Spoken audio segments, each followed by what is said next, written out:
नमस्कार, जय हिंद, वंदे मातरम। विद्या क्लासेस के प्लेटफॉर्म पर हम लोग आए हुए हैं। फिर से न्यू वीडियो है हम लोगों का। मैथ में नंबर सिस्टम चल रहा था, तो नंबर सिस्टम में हम लोगों ने काफ़ी कुछ डिस्कस किया हुआ है। नंबर के सिस्टम में थोड़ा सा बचा हुआ था, वो हम लोगों की लाइव क्लास जो अभी नेक्स्ट डे आने वाली है उसमें हम लोग कवर कर लेंगे सारा कुछ। और बाकी जिन्होंने फर्स्ट हम लोगों का चैप्टर जो नंबर सिस्टम अगर कवर ना किया हो तो वो लोग हमारे पुराने वीडियो डिस्क्रिप्शन में लिंक मिल जाएगा, उनको आप चेक कर सकते हैं। ठीक है, नेक्स्ट हम लोग आज शुरू करने जा रहे हैं एलसीएम एचसीएफ। ठीक है, लघुत्तम समापवर्तक और महत्तम समापवर्तक। ठीक है, तो इसमें हम लोग देखते हैं आज एलसीएम देखते हैं, लीस्ट कॉमन मल्टीपल होता है। ठीक है, तो इसको हम लोग देखते हैं लोवेस्ट कॉमन मल्टीपल या लीस्ट कॉमन मल्टीपल, इस तरह से होता है। तो सबसे पहले हम लोगों को ये समझना है कि ये जो हम लोगों का एलसीएम होता है यानी कि लासा, ठीक है, इसको बोलते हैं शॉर्ट में लीस्ट कॉमन मल्टीपल। ठीक है, तो एलसीएम ये होता क्या है, तो एलसीएम की हम लोग डिफिनीशन पे भी बात करेंगे। डिफिनीशन अगर आपको समझ में आ जाएगी तो एलसीएम आप बहुत बेसिकली तरीके से निकाल सकते हैं। ठीक है, इसमें हम लोग क्या बोल सकते हैं कि वह छोटी से छोटी संख्या, वह छोटी से छोटी संख्या जो प्रत्येक संख्या से पूर्णतः विभाजित हो, वह छोटी छोटी संख्या जो प्रत्येक संख्या से पूर्णतः विभाजित हो, वो क्या कहलाती है, लासा कहलाती है। वह छोटी छोटी संख्या, एग्जाम्पल पे चलते हैं सीधा हम लोग। जैसे आपसे दिया हुआ है, आपकी संख्या दी हुई है 5,10। ठीक है, सिंपल सा स्टार्ट कर रहे हैं हम लोग, बेसिक से चल रहे हैं, हाई लेवल तक क्वेश्चन कवर करेंगे। 5,10 दिया हुआ है, आपसे बोला जाए इसका एलसीएम निकालो, तो आप सभी ने बहुत ज़्यादा पढ़ रखा है, सभी लोग पहले से ही पढ़े हुए हैं कि आप तुरंत आंसर बोल रहे होंगे, कितना हो जाएगा 10। ठीक है, जो लोग न्यू हैं, जो स्टार्टिंग किए हैं या जिनको बेसिक कंप्लीट नहीं है, तो वो लोग भी थोड़ा सा ध्यान से समझो कि क्या हम लोगों को करना होता है कि एलसीएम क्या होता है। मैंने बताया वह छोटी छोटी संख्या, ठीक है, जो सभी संख्याओं से पूर्णतः विभाजित हो। तो अब हम लोगों को ऐसी छोटी छोटी संख्या लेनी है जो दोनों से विभाजित हो जाए। दो है, तो अगर हम लोग 10 ले रहे हैं तो 10 की बात करते हैं तो 10 हमारा 5 से भी विभाजित हो जाएगा, 10 से भी विभाजित हो जाएगा। तो ये हमारा क्या होता है, इसी को बोलते हैं एलसीएम। नेक्स्ट क्वेश्चन पे अगर हम लोग बात करते हैं, जैसे आपका दिया हुआ है 4, 8, 12, 4, 8, 12। अब इसमें आपसे बोला जाए कि 4, 8, 12 का एलसीएम ज्ञात करो। तो एलसीएम अगर हम लोगों को फाइंड करना है इसका, तो इसके देखो 2-3 तरीके होते हैं, 3 तरीके हैं अपने पास। तो हम लोग तीनों तरीके से बात करते हैं। एक तरीका क्या होता है, इस 4 का अलग गुणनखंड कर लो, 8 का अलग गुणनखंड कर लो, 12 का अलग, 12 का गुणनखंड कर लो। इसके बाद आपकी जो वैल्यू कॉमन होती है, ठीक है, लीस्ट कॉमन, ठीक है, मल्टीपल, तो जो कॉमन होगा वही हमारा क्या होता है, ठीक है, वो हम लोगों को निकालना होगा कि कितने गुणनखंड बन रहे हैं। ठीक है, तो तीनों में अगर हम लोग बात करते हैं, अगर सबसे पहले हम लोग गुणनखंड से करते हैं, दूसरा तरीका होता है इस तरह से फैक्टर करते हैं। दोनों तरीके, अभी तीसरा शॉर्टकट भी हम लोग बात करेंगे, पहले इसको देख लेते हैं। ठीक है, 2 दूनी 4, 2 चौको 8, 2 छंग 12। ठीक है, फिर बात करते हैं, फिर 2 से काट दिया, 2 दूनी 4। ठीक है, फिर 2 से काट दिया, 1, 1, 3, फिर 3 से काट देंगे तो 1, 1, 1। जब तक वैल्यू आपकी 1, 1 नहीं हो जा रही है, जब तक हम लोग इसके फैक्टर करते रहेंगे, जब तक भाग देते रहेंगे, 2 का, 3 का, 4 का, जिसका भी भाग जाएगा उससे हम लोग इसको डिवाइड करते रहेंगे, काटते रहेंगे। अब अगर बात करते हैं कि एलसीएम, तो एलसीएम हमारा कितना होगा। अब एलसीएम ये जो संख्याएं आपकी लिखी हुई हैं 2, 2, 2, 3, इन चारों संख्याओं का मल्टीप्लाई कर देंगे हम लोग, तो वो हमारा क्या हो जाएगा, एलसीएम। तो 2 दूनी 4, दूनी 8, त्रिका 24, तो ये हमारा एलसीएम हो गया 24।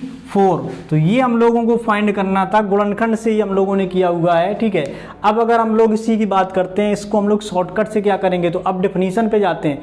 डेफिनीशन मैंने आपको बताई थी कि वह छोटी से छोटी संख्या जो सभी संख्याओं से पूर्णतः विभाजित हो। तो अब आपकी बात हो रही थी कि 4, 8, 12 है। इस 4, 8, 12 को हम लोग देखेंगे कि किस किस से विभाजित हो रही है। ठीक है, अब छोटी छोटी संख्या, अब हम लोग 12 ले लिया, तो 12 हमारी 4 से तो कट जाएगी, 8 से नहीं कट रही है। जो 8 से नहीं कट रही है तो तुरंत इसको हम लोग क्या कर देंगे, डबल कर देंगे। तो 12 का आपने क्या कर दिया है, 24 कर दिया हुआ है। अब 24 हम लोग देखेंगे 4 से भी कट जाएगी, 8 से भी कट जाएगी और 12 से तो कट ही रहा है, तो यही आपका क्या हो जाएगा, एलसीएम हो जाएगा। तो डायरेक्ट हम लोग भी निकाल सकते हैं, फैक्टर करके भी निकाल सकते हैं। फिर से हम लोग एक और एग्जाम्पल देखते हैं, जैसे आपका दिया हुआ है 10, 15, 20, ठीक है। इसका आपसे बोला जाए कि 10, 15, 20 का लासा ज्ञात करो, एलसीएम ज्ञात करो। तो 10, 15, 20 का अगर लासा हम लोगों को निकालना है तो 10, 15, 20 छोटी से छोटी संख्या, ठीक है, इन तीनों में इसका भाग चला जाए। तो अगर हम लोगों ने 20 ले लेते हैं, 20 में 10 का भाग तो चला जाएगा, बट 15 का भाग, 15 का भाग नहीं जाएगा। तो इस वजह से अब हम लोग इसको क्या करेंगे, दोगुना कर देते हैं, 40 कर देते हैं। 40 में 10 का भाग तो जा रहा है, 15 का नहीं जा रहा है, तो फिर से हम लोगों ने क्या कर दिया है, 3 गुना कर दिया, यानी कि 60 ले लेते हैं, ठीक है। तो अब 10 का भी भाग चला जाएगा, 15 का भी चला जाएगा, 20 का भी चला जाएगा। इसी को हम लोग बोलते हैं एलसीएम, ठीक है। ये आपका क्या हो जाएगा, लासा। तो ये डायरेक्ट निकाल सकते हैं, बाकी गुणनखंड करके करना है तो गुणनखंड करके भी कर सकते हो। 2 से काट देंगे, ठीक है, 3 से काट देंगे, जिससे भी कट रही उससे काटते जाएंगे। लास्ट में जो आपके कॉमन फैक्टर आएंगे वही होता है हमारा एलसीएम होता है। तो अब हम लोग एलसीएम निकालना समझ में आ गया। जब एलसीएम आ गया तो अब क्वेश्चन और किस तरह के पुटअप किए जाते हैं, उन क्वेश्चन पे हम लोग आगे डिस्कस करते हैं। देखते हैं नेक्स्ट क्वेश्चन पे। अब देखते हैं क्वेश्चन नेक्स्ट हम लोगों का। क्वेश्चन क्या कह रहा है कि क्वेश्चन कह रहा है कि 8, ठीक है, 16,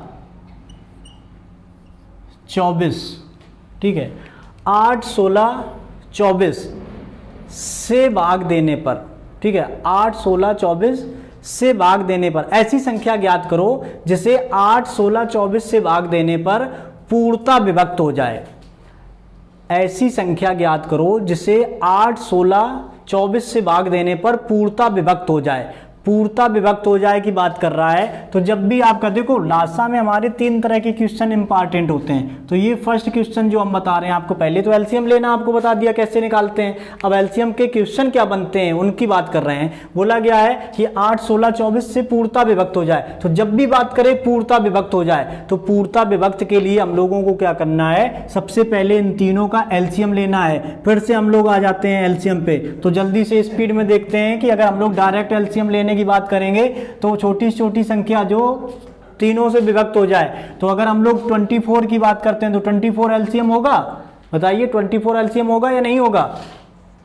8 का भाग 24 में जा रहा है, ठीक है, 16 का भाग 24 में नहीं जाएगा, तो 24 एलसीएम नहीं होगा। तुरंत आपने क्या किया, इसको तुरंत आपने इसको डबल कर दिया, 48 हो गया। अब 48 चेक करेंगे, 8 से तो भाग जा रहा है, 8 से 48, 16 का भाग जा रहा है, 16 × 48, 24 का तो जा रहा है। तो ऐसी संख्या जिसमें तीनों का भाग चला जाए, सभी संख्याओं चले जाए, 3 संख्याएं दी हो, 4 दी हो, 5 दी हो, जितनी भी दी होंगी सभी का भाग चला जाए, तो वो आपका क्या होता है, एलसीएम होता है। तो ये आपका आ गया एलसीएम, ठीक है, 24।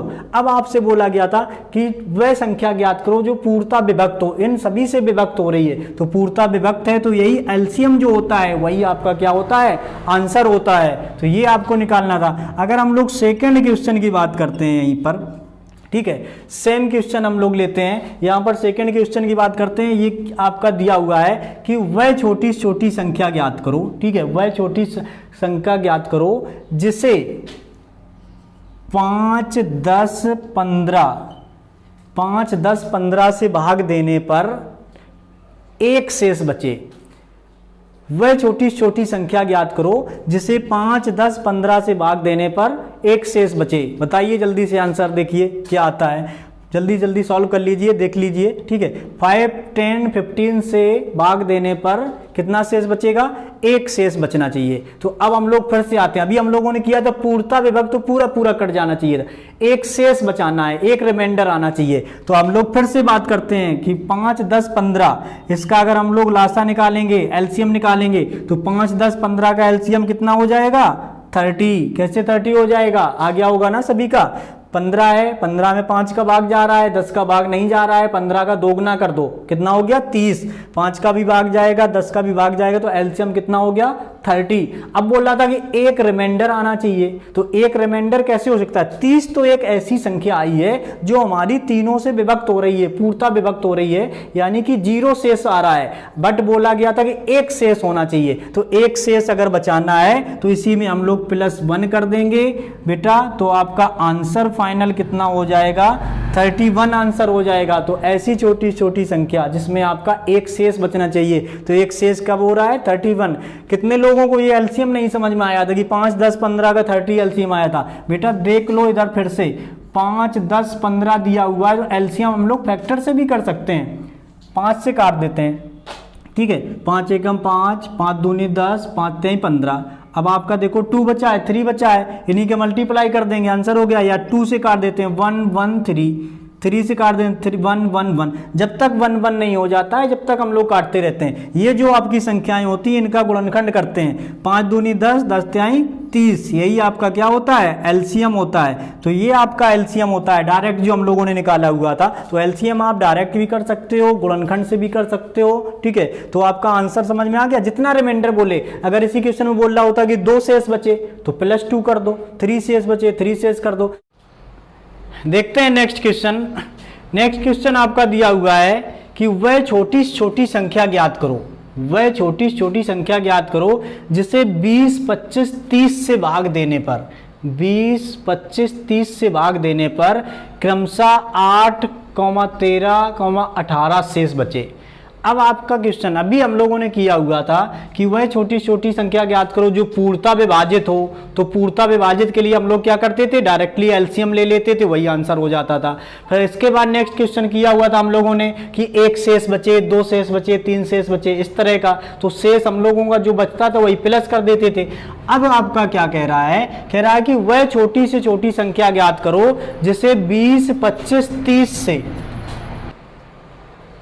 वह छोटी छोटी संख्या जिसे 20, 25, 30 से पूर्णतः विभाजित करने पर, ठीक है, तो क्या बचता है? क्रमशः आपसे बोला गया था 8, 13, 18 शेष बच रहा है। तो अलग अलग शेष बच रहे हैं। अगर हम लोग बात करते हैं कि इसमें कितना शेष बचा हुआ है? 8, ठीक है। इसकी बात करें हम लोग, इसमें कितना शेष बचा है? 13, इसमें कितना शेष बचा हुआ है? 18। तो अब आपको क्या करना होता है? इनको हम लोग माइनस करके देखते हैं कि इसमें 8 शेष बचा था तो कितना आ गया? 12। इसको माइनस किया 12, इसको भी माइनस किया 12। तो ये आपकी एक वैल्यू आ जाती है जिसकी वैल्यू क्या आ रही? तीनों में इक्वल वैल्यू आ रही होगी।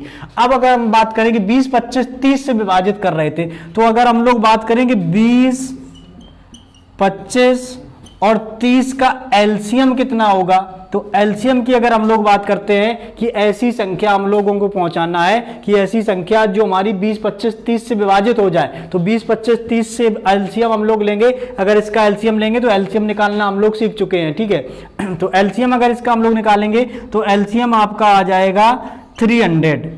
गुणनखंड करके भी आप कर सकते हो, ठीक है। 20, 25 और 30 का फैक्टर करके आप गुणनखंड करेंगे, जब 1 1 आ जाएगा तो वो आपका 300 आ जाएगा।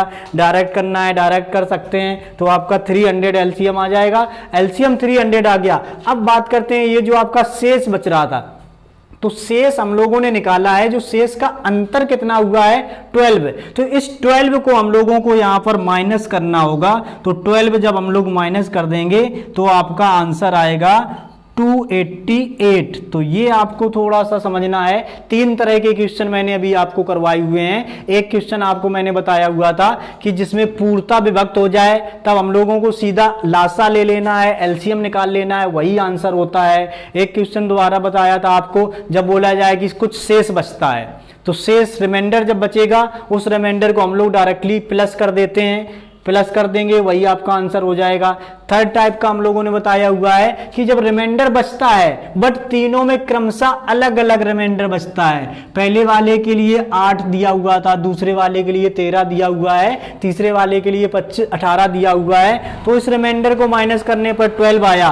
तो लास्ट में जो एलसीएम आएगा उस एलसीएम को फिर से हम लोग क्या करते हैं? 12 को घटा देंगे। तो जो घटा देंगे तो आंसर आएगा हम लोगों का 288, यानी कि 288। ये हमारा फाइनल आंसर हो गया। तो फिर हम लोग देखते हैं और इसके आगे अब हम लोग देखते हैं नेक्स्ट, आपका दिया हुआ है 3 की पावर 7, 3 की पावर 9, 3 की पावर 12। आपसे बोला जाए कि एलसीएम ज्ञात करो, आपसे बोला गया है कि लासा ज्ञात करो। 3 की पावर 7, 3 की पावर 9, 3 की पावर 12, ये कुछ वैल्यू दी हुई है, आपसे बोला जाए कि लासा ज्ञात करो। तो बेटा इसका शॉर्टकट मैं आपको बता रहा हूं कि लासा वो संख्या होती है कि जब आपका बेस बराबर हो, जब आपका बेस बराबर हो, यानी कि आपका क्या दिया हुआ है, ये तीनों अलग अलग संख्याएं, तीनों में कितना बेस दिया हुआ है, 3 दिया हुआ है। तो लासा वो संख्या होती है जिसमें हम लोगों का क्या दिया होता है कि सबसे ज्यादा पावर जिसमें होती है वही संख्या आपकी क्या होती है, लासा होती है। तो अगर हम लोग बोलेंगे 3 की घात 7, 3 की घात 9, 3 की घात 12 का एलसीएम कितना हो जाएगा, तो आपका आंसर क्या होगा 3 की पावर 12, क्योंकि 7, 9, 12 में सबसे ज्यादा कौन सा है 12, तो आपका आंसर कितना हो जाएगा 3 की पावर 12। एक और एग्जाम्पल देख लेते हैं अगर जल्दी से, जैसे बोल दिया जाए आपका 4 की घात 12, ठीक है, 4 की घात 16, 4 की घात 15, 4 की पावर 12, 4 की पावर 16, 4 की पावर 15, इसका लासा क्या होगा बताइए जल्दी से 2 सेकंड में। नजर आ रहा है ना, दिख रहा है, 4 की घात 12, 4 की घात 16, 4 की घात 15, लासा क्या हो जाएगा एलसीएम। मैंने अभी क्या बताया, जब आपका आधार बराबर दिया हो, सेम दिया हो और पावर आपकी असमान है, इक्वल नहीं है, तो इक्वल नहीं है तो हम लोगों का आंसर क्या होता है, जो पावर ज्यादा होती है जिसमें वही हमारा क्या होता है एलसीएम होता है। तो यहाँ एलसीएम की अगर हम लोग बात करेंगे तो एलसीएम आपका कौन सा हो जाएगा 4 की पावर 16, क्योंकि सबसे ज्यादा पावर आपकी सीम दी है 12, 16, 15 में किसकी पावर ज्यादा है 16 की, तो ये आपका आंसर हो जाएगा। ठीक है।